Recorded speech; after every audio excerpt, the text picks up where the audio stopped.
It's June, wildfire smoke is setting off air quality alerts, COVID is still a thing, and the Director of Homeland Security has said that the troops in LA are going to stay there because they're liberating it from its elected officials.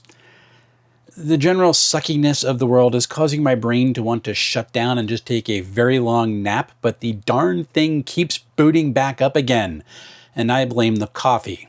These are some random TTRPG thoughts in the midst of all the chaos. Let's roll it.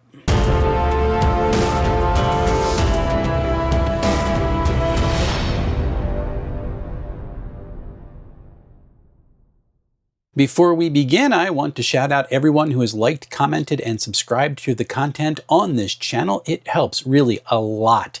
And if you'd consider doing those things for this video, I would be most grateful. And I give a special shout out to my coffee contributors who help keep this channel going out of the kindness of their hearts. And if you'd like to join the channel, the link is right over there.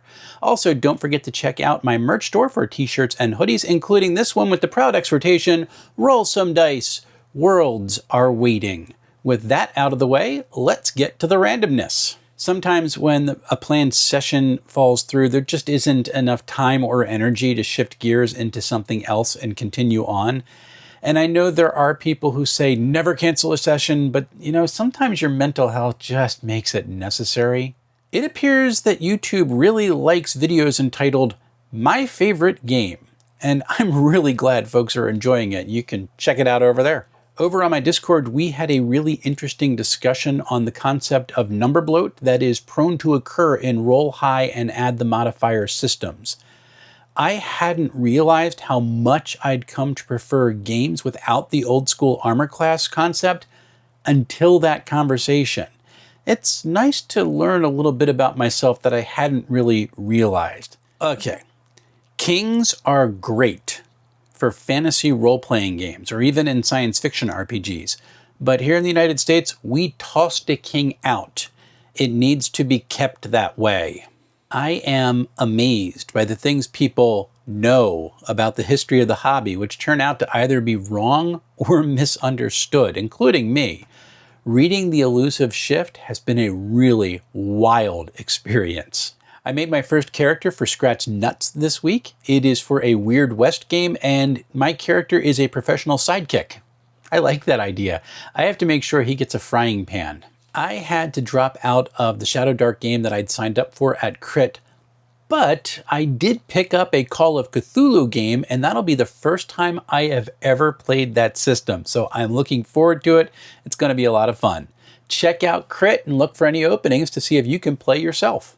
Speaking of Crit, I have begun tweaking my Sentinel Comics RPG game for that online convention, which should be a blast. I'm going to try to write some more adventures for Sentinel Comics RPG because the first one establishes some things which can be expanded upon, and I really want some more opportunities to run this game. It is so much fun. Okay, so all the arguments people have in the comments on social media or through the dueling stitches on TikTok that are predictable, and what side everybody's going to take and the stances just never change. Well, those same arguments involving the exact same personality types have been going on since the 1970s. You could literally take fanzine letters and drop quotes from them into modern social media, and most people wouldn't even notice because they just fit right in.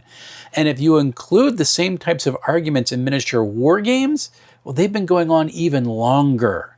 And I participate in them myself. We humans, we think we're original.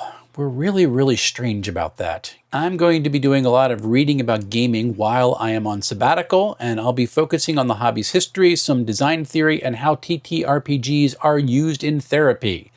Why would I read all this? Because I want to explore how TTRPGs can be used to help people recover a sense of agency when they've experienced it being taken away from them through events like a natural disaster or the experience of abuse. Because in the game, our actions actually matter. They don't always succeed, they're not guaranteed success, but they matter. And in real life, sometimes we need to be reminded of that. Our choices really do matter. Coming up on the channel, I need to get my second Tales of Argosa video concentrating on the GM tools completed. Looking forward to that. After that, I have got Rust and Redemption to review, as well as my unnamed Numenera book that my players are going to start encountering pretty soon. At least, I hope in the next month or so. I've also been reading Dreams and Machines and have very much enjoyed it up to this point. And I need to do my giveaway video for the second edition Player's Handbook. Been wanting to do it, but life has just gotten in the way of announcing it. So if you want to go over there, you still have a chance to enter. I am looking forward to bringing you all of this, including some upcoming live streams that are just getting scheduled. This should be really fun. So until we see each other again, folks, happy playing, everyone.